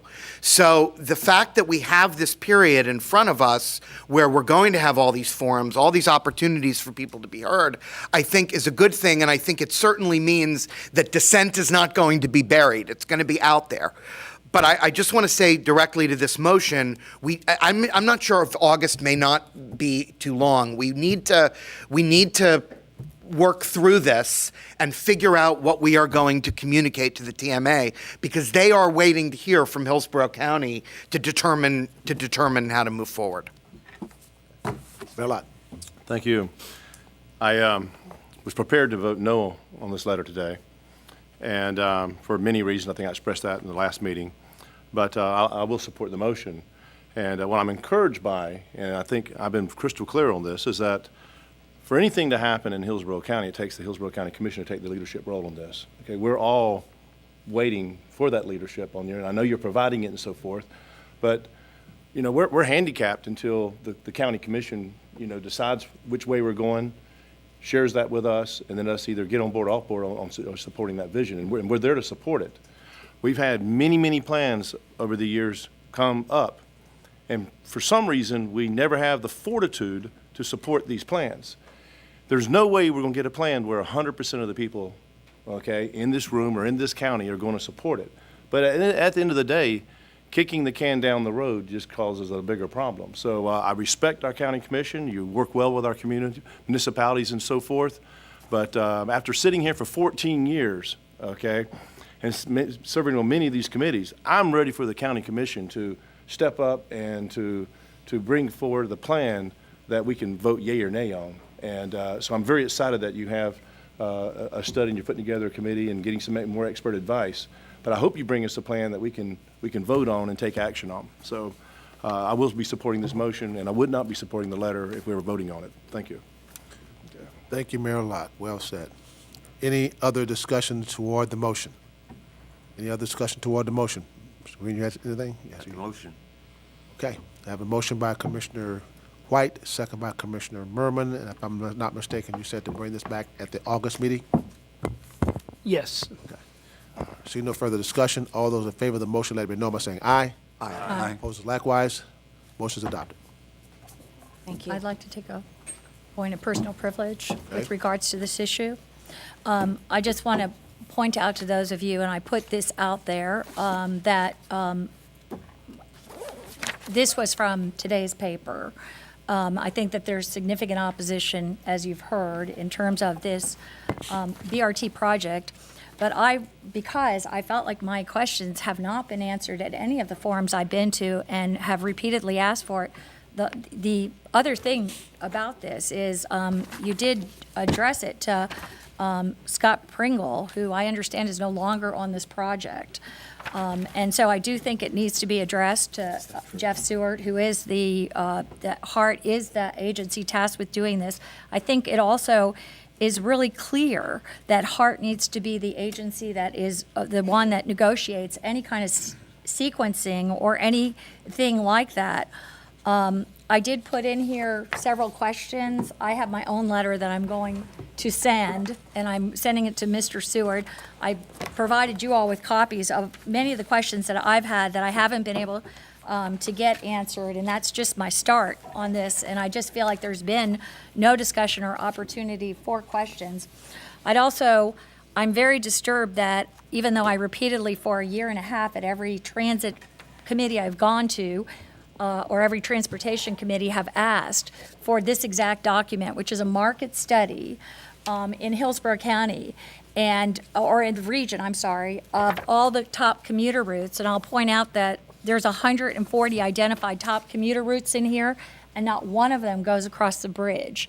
But I'd like to ask, and I'll make a motion to this effect, that we finally get presented with this market study that's been done at the expense of the taxpayers, and we have a presentation at this MPO.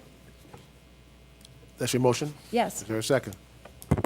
I'll second for the sake of discussion. A motion by Commissioner Kemp, second by Commissioner White and Commissioner Merman. Commissioner White, you recognize.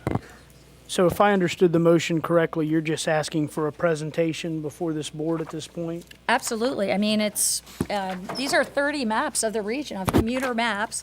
It is the 2017 commuter information, the fact that 91% of people in Hillsborough County, when they turn a car key, end up in Hillsborough County commuters, 86% in Pinellas County, and there's not a single of the top 140 commuter routes in Hillsborough, Pinellas, or Pasco that go across the bridge. And I think it is the predicate to this. It is part and parcel of the study. And I find it very disturbing that it was never presented at a single transit or transportation meeting that I've been to over the course of a year, and that I found it because I looked, even though I asked for it repeatedly, I found it because I looked on the internet site and started looking at everything up there. And it was sent from from Jacobs Engineering to Steve Feigenbaum at Hart, and only distributed to staff at PSTA and Hart. And certainly we need to be seeing this and having this information to make good decisions. Do I still have the floor, Mr. Chairman? So who would present? Well, I don't know, but I know we have a ridership expert within our MPO. That might be a good person to present this. I'm not sure who would present this, but I think it's really clear that every Hart should have a presentation on this, and everyone should have a presentation on this. Okay. Do I still have the floor, Mr. Chairman? I'll just say that I'm supportive of having a presentation, and I think we can leave it open for MPO staff to determine who is best to make the presentation. Mr. Lopano, recognize. Thank you, Mr. Chairman. I agree with everything that's been said. I just, sometimes, analysis disagrees with what your eyes tell you. So if nobody's going across the bridge, why is the bridge so crowded? That's all I got. Any other comments toward the motion? Any other comments toward the motion? We have a motion by Commissioner Kemp. It was seconded by Commissioner White and Commissioner Merman. Seeing no further discussion, all those in favor, let me know by saying aye. Aye. Those likewise, motion is adopted. Are you through with your? I'm finished. All right. Status report, Vision Zero update. Thank you very much, Gina Torres, MPO staff. I'll invite Alana Brazier up here. She was my partner in that crime because we did some really great things so far with Vision Zero. But we're proudly would like to share some of our latest efforts, and also share with you a quarterly report. So I'll just have Alana go through, and I'll hand this out to you guys. Morning. Still morning, yes. Morning. Yep, I'll keep it quick. Alana Brazier, again, Renaissance Planning. Been working with the MPO for the past year and a half on their Vision Zero initiative, working on the action plan, and now we're getting into the implementation phase. So at the MPO board's request, we're providing our first quarterly report update. This is something that we'll do every 3 months throughout the year, keeping track of crash statistics and the different strategies that are being implemented from our action plan. So the first thing I wanted to just update you on is our crash statistics update. Back in December, the action plan was adopted, and since then we've now gotten all of the crash data in from 2017. So this is the first time we're having the full picture of the crashes that occurred. Particularly, we're looking at the fatal crashes that result in deaths on our roads in the county. So last year in 2017, we had 188 people were killed on our roads, whether it was they were driving, biking, walking, or on a motorcycle. And half of that, almost about half of that, is represented by vulnerable users, the people who are walking, biking, on motorcycles, basically anyone who doesn't have a car protecting them. And then just to go over some quick updates on our action tracks. This is what our action plan is organized around. So we had Paint Saves Lives, which was low-cost engineering pop-up treatments. One Message, Many Voices, which is education, engagement, awareness. Consistent and Fair, which is community-oriented law enforcement. And then The Future Will Not Be Like the Past, which is context-sensitive roadway design and culture change. So you guys have a little more detail in the report that you all have in front of you, which will also be posted on the website, but I'll just go over a few of the highlights. So we talked with all of our partners in Vision Zero and got a few updates on each of these action tracks. So under Paint Saves Lives, we heard that FDOT, the City of Tampa, and Hillsborough County have all started implementing leading pedestrian intervals, which is something that's particularly useful in downtown areas where you have a lot of people walking, trying to cross the street. And so what this does is it gives people crossing a few seconds of lead time to get out into the road before the cars that can turn right have the green light. So it gives them a little chance to get out there, be seen by the vehicles and the drivers. The City of Tampa is also starting a smart paint pilot with 8 crosswalks in the city. So they're working with the Lighthouse for the Blind to implement special paint that will help visually impaired people stay within crosswalks. There's also many traffic calming and safe routes to school projects that are being implemented or underway they're highlighted in your report. Hillsborough County has applied for green bike boxes and lanes on Citrus Park Drive, so we're not just looking at doing these cool paint treatments in Tampa, it's also spreading out into our suburban areas as well. On One Message, Many Voices, which again is our engagement outreach arm of the action plan. Back in February, we had the first ever Gulf Coast Safe Streets Summit, which brought people from all over the region together for a day of hearing about the great things that are happening on the safety front on our roads. Also brought in some national speakers. There were about 250 people who attended that event. We also have a speakers bureau that's been started that's open to anyone who would like to join. We had the first training a few months ago, and Gina's planning the second training to happen in June. So the speakers bureau goes out to requests from the community to speak about Vision Zero. And so it just kind of helps spread the word about what we're doing, how people can get involved. And then also something that FDOT has been doing, I think you have this in your agenda packets as well. Every other week they give an update internally on who's been killed on the roads in District 7. So it gives a picture of the person, who they were, how they were killed. So it really starts to humanize. It's not just a pedestrian who was struck crossing the road. It was someone with a name and a family. On The Future Will Not Be Like the Past, we have a few different things going on. The Jackson Street Cycle Track, which is right outside this building, you can see is under construction. There's also an innovative lighting project that's going on Hillsborough Avenue, which is one of our top 20 severe crash corridors. One of the big factors of crashes on that corridor was involved lighting, dark conditions where there was no lighting involved. So there is a project underway to improve lighting conditions there. The Complete Streets initiative from FDOT was actually named one of the best in the country by Smart Growth America. Our district is undergoing a context classification for the corridors, so that looks at the surrounding land use and how we are designing our roads when we do resurfacing, looking at what safety improvements can be integrated in that take into account where these roads are as well. And then Hillsborough County has completed or under construction the top 10 bike and ped safety projects that were identified by the MPO that total $8.5 million. And then our last action track on Consistent and Fair, again, this is the community-oriented law enforcement. With this track, during our action plan effort, we identified our top 20 severe crash corridors. So again, these are They only represent 4% of the road miles in our county, but 19% of the fatalities and severe injuries, and that's what Vision Zero is all about, reducing and eliminating those. So we have those top 20 corridors that we're looking at.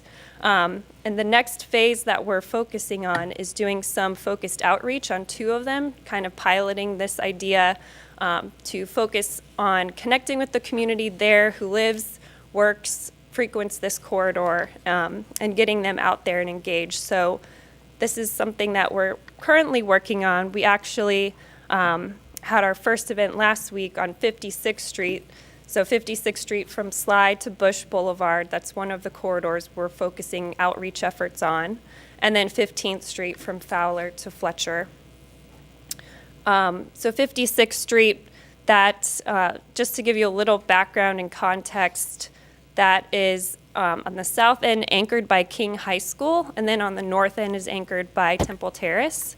It has pretty high speeds. It's 4 lanes each way, divided 45 miles per hour in the southern end, and then it slows down to 35 miles per hour when it gets into Temple Terrace. But you have a lot of people living in apartments there who are walking, trying to cross the street to get to the gas stations or get to food places, with a pretty big gap in where they can safely cross. Between Sly Avenue and basically to the river is where there's no safe crossing there. So that was one of the things that we were highlighting in the event that we had last Monday. So what we did with that event was we invited volunteers out to raise awareness to the fact that this is a severe crash corridor. We want to remind people who are driving, walking, biking to slow down, be safe, cross where it's safe to cross. We worked with a whole bunch of partners to get this effort going. We had the media out there as too. We had, I think, 2 or 3 TV stations out there. And overall, we had about 80 volunteers, and that was 60 students from King High School represented a huge portion of our volunteers. So that was really great to get the students out there. They held signs. Everyone had a different T-shirt on, whether it was a black T-shirt to note where people were killed or severely injured, or neon green shirt. So it was, I think, a really good event. We've already got people requesting to do something similar again there on that particular street. And then our other corridor that we're focusing on is 15th Street. That's between Fowler and Fletcher, and so this is in the university area. It's a 2-lane road, but it has a lot of cut-through traffic, people trying to get from Fowler up to Fletcher and vice versa.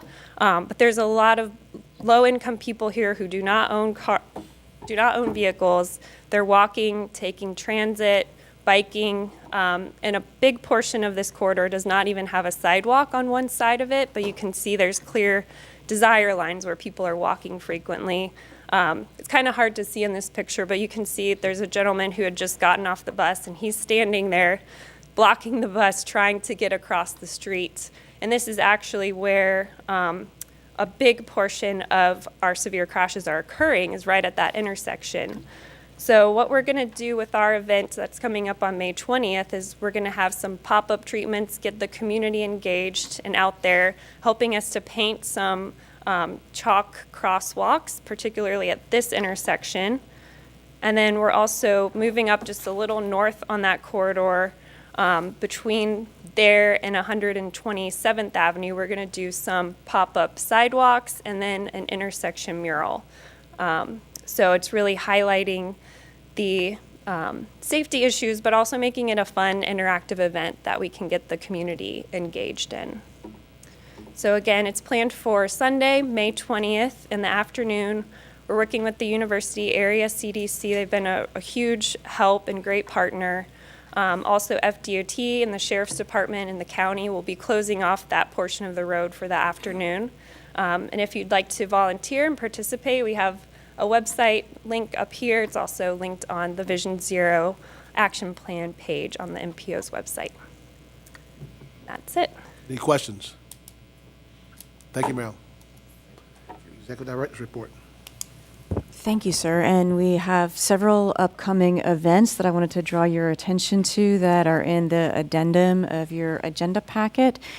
The first actually is tomorrow. We are part of the Smart Cities Alliance, and there is a workshop tomorrow at Collaborative Labs for folks who are primarily transportation professionals, but others who are interested in information technology solutions are also invited to be there. This is to talk about how we can use big data solutions in our long-range planning and forecasting, among other things. We do have an event on May 17th where we're going to be talking with civic and stakeholder groups about our outreach over the summer on our tri-county growth scenarios and asking for their feedback on how those scenarios are presented and what information is provided about them. Alana mentioned our outreach workshop on 15th Street, which is May the 20th.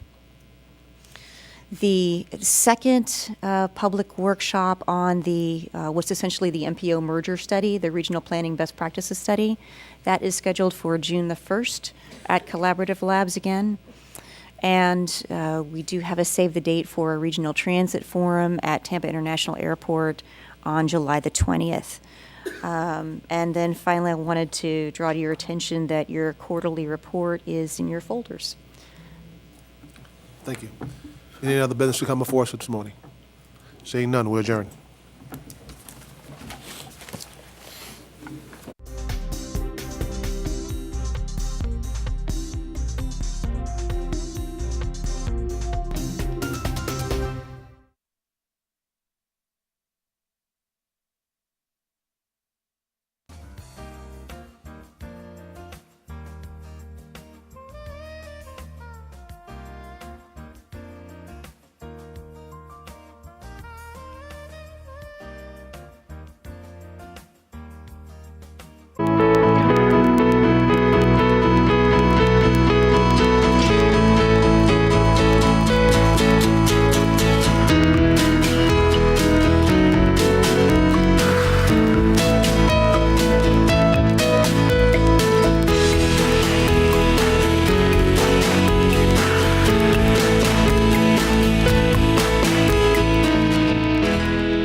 Welcome. I am Matt Clune, your host today and a person in long-term recovery. During this program, we will discuss what we mean when we talk about quality treatment and recovery support services, the diverse types of services available today, and the possibility for individuals with mental and substance use disorders to live healthy and rewarding lives in recovery. Joining in our panel today is Dr. John Kelly, Elizabeth R. Spallon, Associate Professor of Psychiatry and Addiction Medicine at Harvard Medical School and founder and director of the Recovery Research Institute at Massachusetts General Hospital in Boston, Massachusetts. Dr. Thomas Franklin is a